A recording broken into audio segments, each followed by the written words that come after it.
Yo, this is the original DJ Kraze Rock representing Raleigh via Bronx, New York City, baby.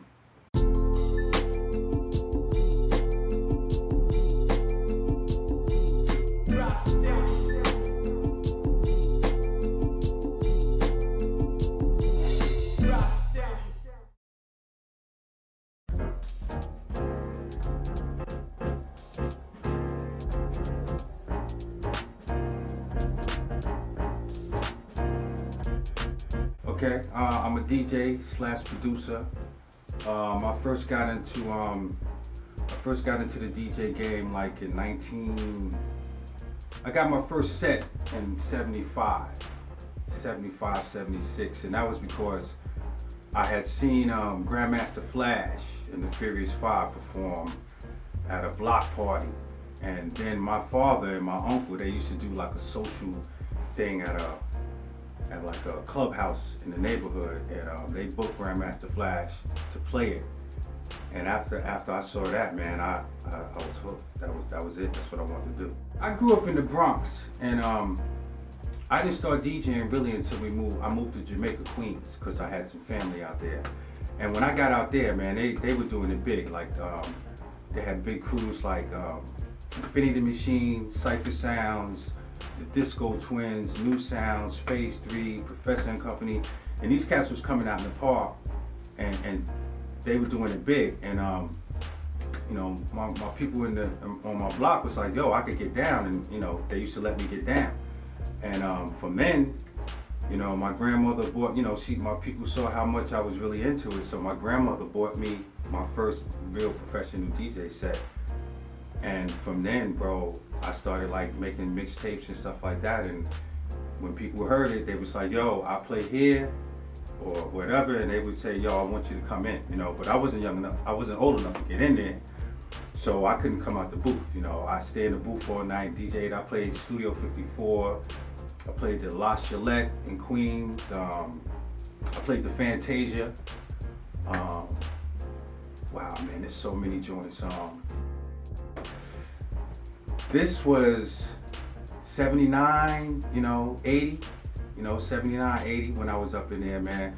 You know, my real big break was when we rented out a couple of rooms in the basement, and these theater cats from Manhattan were doing their dance thing down there. And one of them DJ'd at Studio 54 during the week, and he heard me mixing, and he started bringing me to Studio 54 to play with him.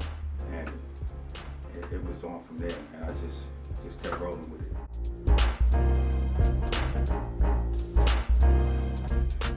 My parents wanted to get me out of New York because I was running around with an older crowd and just getting into stuff way over my head, man. I got into a little trouble, and so my parents went to school here. They both went to school in Durham. They went to college in Durham, and so they knew how North Carolina was, and they thought it would be a good thing to get me out of here, out of New York. So came here. And man, you know, I was supposed to be chilling and turning over a whole new leaf. And the house that we moved into, there was like a JVC biophonic boombox in the living room that somebody had left. And I was like, wow. So I threw a tape in there and started playing some of my old school tapes from New York. And then that Saturday, these cats pull up in a Lincoln Continental, you know, with Adidas suits and Kangos, and I'm like, oh shit, they trapped me, you know what I'm saying, from New York. And they come in the crib and they're like, yo, we left a boombox in here. And they hear the tape and they're like, yo, that's a Cold Crush Brothers tape. I'm like, yeah. They're like, yo, you from New York? I'm like, yeah. They're like, yo, we from Brooklyn. It's like, yo, you DJ? I'm like, yeah, you know, I used to, man. I got away from it. They was like, yo, our mom's got a club. We want you to play. And yo, sure enough, I got right back in it. That was my man Jimmy. I can't think of his last name, but yo, he thrust me right in it, man. Like I played at his mom's club, and then he was like, yo, son, you're nasty. Like nobody was cutting and scratching down here. Like, you know, the DJs would just play the whole record, but I was into the backspin and all of that. You know what I'm saying? And so he was like, yo, you need to meet Mr. Freeze. So he brought me downtown to Mr. Freeze, and you know, Freeze was like, yeah, whatever, you know, I heard it all before.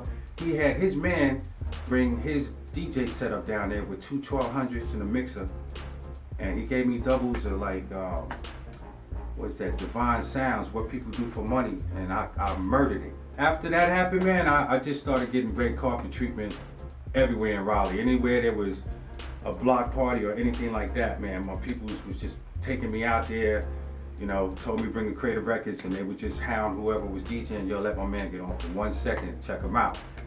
And I just started killing it, man, and I mean, it just ran ridiculously after that.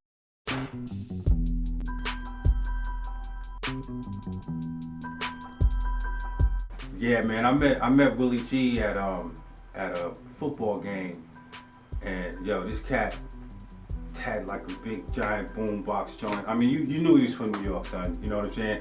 He was bumping like a WBLS tape, and I was like, yo, oh shit, what's good? I mean, it was instant. You know what I'm saying? And once me and that cat connected, it was a wrap. It was like every day. Anybody who was affiliated with music or whatever, he had mad records. I mean, we just started doing it, man. We started tagging parks and just, you know, bringing that New York vibe down here, you know. And you know, I was going to Inlo for a minute and met this cat. This cat moved down named Dirty Harry from Brooklyn, and met him, and it was just like instantaneous. He's like, yo, you spin records? I was like, yeah. He's like, yo, I MC. So every day we just started getting up, making tapes and getting it in. And at that time, I was making mixtapes. I started making mixtapes for Mr. Freeze, and he, you know, like hip hop was coming straight out of New York. You know what I'm saying? And you know, nobody else was really doing it hot like that, hot and heavy like that. So Freeze was like, yo, you know, like you from New York? Can you know any of these guys? I was like, yeah, some of them I do. You know, like I came up with them in the Bronx. You know, we all in the same area. He was like, man, I would like to get some of them down. I was like, yo, I could make some calls and you know, try to get some numbers and see what's up. We started doing that. It was on, yo. He brought the first show was what was it? Rockmaster Scott and the Dynamic 3. You know, he brought them down. They had the song Request Line. You know, that was the first group he brought down. He brought them down, and then once that connection hit off, they went back to New York and they were like, yo, the South is starting to do it. Like we did a crazy show down there. It was a crazy spot. Stage, lights, all of that. You know, they wasn't really doing it. They was doing it like that in New York, but it wasn't, it was like, you know, it was a mixed crowd and, you know, it was just small venues, you know what I'm saying? But here, we had some big venues, and so it was all new. The money was coming in, so yeah, we brought Rockmaster Scott down. We brought Roxanne Shante. We brought Sparky D, Spider D. You know, this is all when they had records out. They like singles. Before Cash was even making albums, they had that one single that was bumping like that. And once Freeze got in the game with being able to contact them cats in New York, it was over, man. We got Marley Marl down here, Mr. Magic, Galaxy, Dr. Jekyll, Mr. Hyde, I mean, Dougie Fresh and the Good Fresh crew, the Fat Boys, you know, and this is all when they were just starting, you know what I'm saying? So it was a good time. It was a real good time, man. I mean, Raleigh had it going on as far as black music back then, man. You had St. Aug, you had Shaw, and those two black colleges, man. Every weekend there was always some kind of crazy event going on that was really good.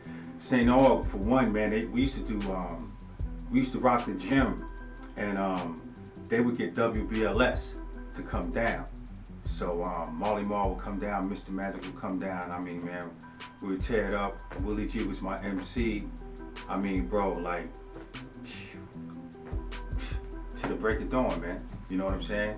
When I hooked up with Freeze, I don't know how this, I really don't even know how this jumped off, but like the skating rink, the rink on Sundays was almost like it was black night, you know? So after the skating, you know, they would play music and they would let everybody take their skates off and hit the floor.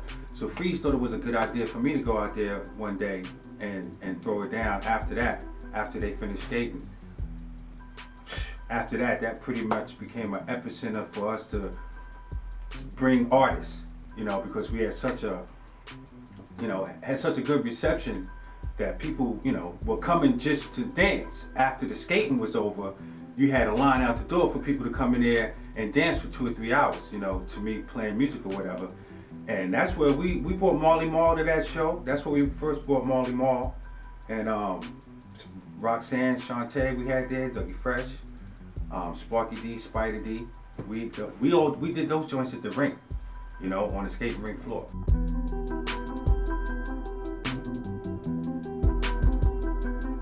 Yeah, when me and Freeze started doing those shows, man, it started bringing out a lot of local talent. And he was the guy that was really honing in on that, you know, and bringing different people in, saying, yo, let's put this guy on the next show, let's put this guy on the next show. And I had a cousin in Sanford. I got, you know, my father's side of the family is in Sanford. And he's always been around music. Like, he had turntables, you know, everybody would throw on records. And we didn't realize how nice he had gotten. You know, he had got to the point where he had marked all his records on the breaks, where the breaks was at. He didn't even use no headphones. And so, like, I said, yo, I'm gonna bring him up here, man, you know? So I brought him up here and just let him get loose one night, let him play the whole night. He was so small, you couldn't even see him. We had to put like a record crate for him to stand on it. And people looked in it, it was like, yo, it's a little kid DJ, you know? And we was calling him Shorty Doo-Wop, you know? And actually how he even got on was that Marley Marl, I think it was one of the Marley Marl shows, Red Alert had came down. And Long got busy, and Red Alert was like, yo, this is insane. This dude is like 10 and he's killing it, you know? And he said, yo, when you finish school, give me a call. And so Long finished school, gave Red Alert a call.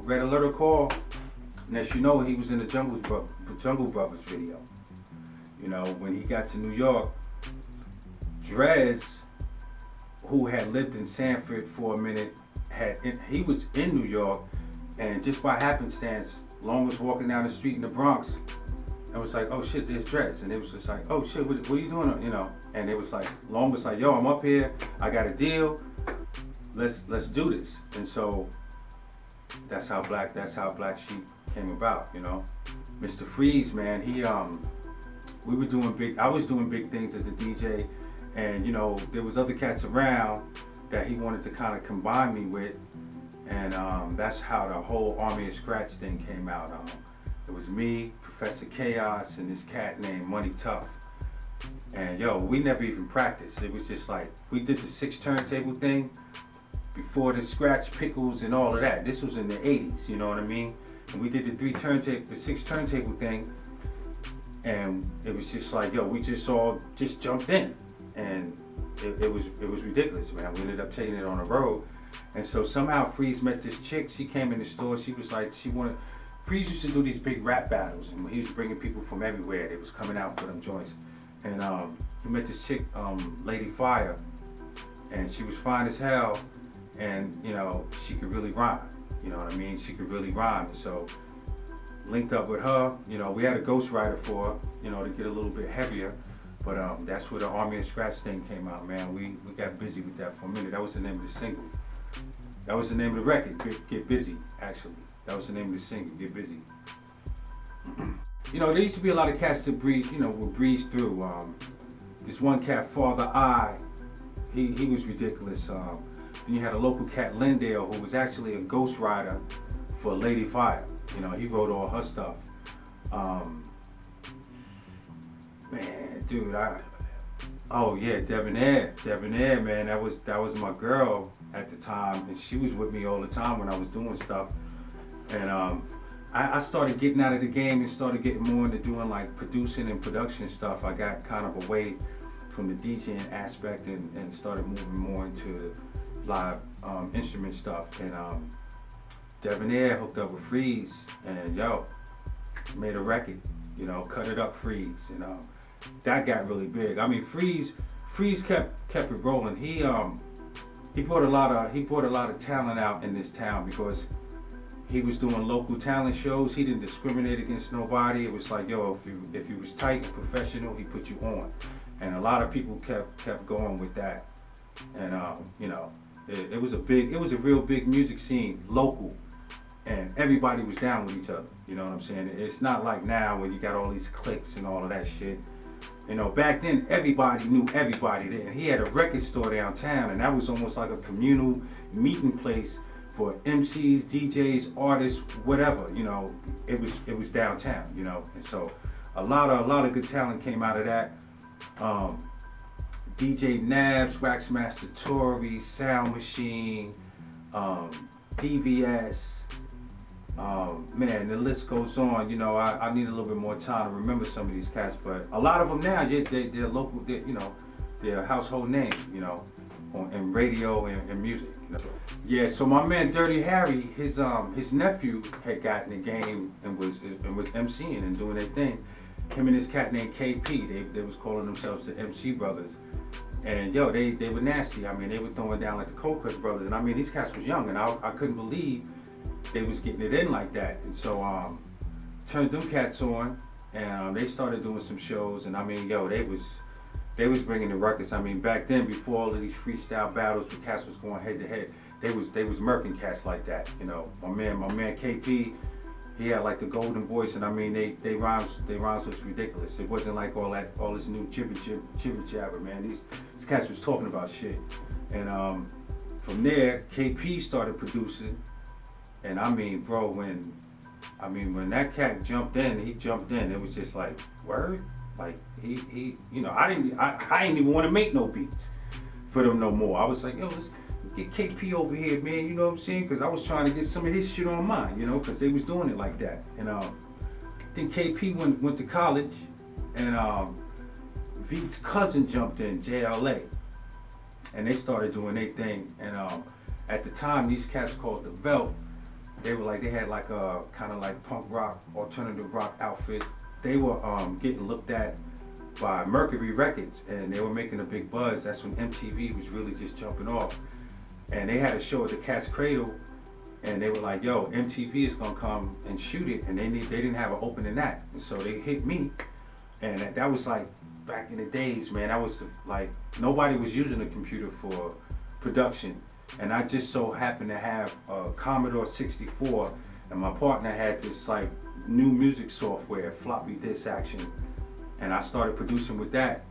So when we did the opening act for these guys at the Cat's Cradle, I had my whole desktop like on stage, you know what I'm saying?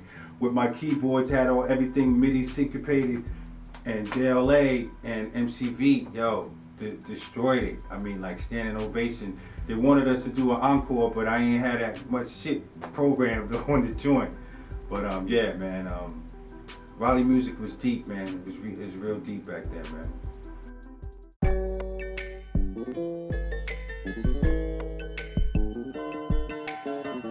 These days, I'm kind of behind the scenes. I never really was a front stage type of cat. I got kind of thrust out there for that. But right now, I'm working with my man Desert Red out of New York. My son, he's in a little group called Pearl Squad. I'm working with this R&B singer who's about to blow it up. Her name is Sienna Renee. And you know, I got some OGs. We want to do some OG classic stuff, you know what I'm saying, and let these young boys know how it was done back in the days. And I got my hand in a little video and a lot of music production stuff, man. So, you know, we'll see what happens. One of my main OG projects is my man. I'm getting down with my man, formerly known as Iceman Z. You know, he's known now as Neb Carew, and that's dangerous. We in his spot right now. You seeing some of the gear that we working with, and he's OG fire. I'm OG fire. We about to bring that heat back, baby. Big shout out to BentMindz Media Group, Mr. Freeze, all the OG hip hop MCs and DJs and dancers from rough Raleigh, North Carolina. DJ Kraze Rock, and I'm out.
get it now.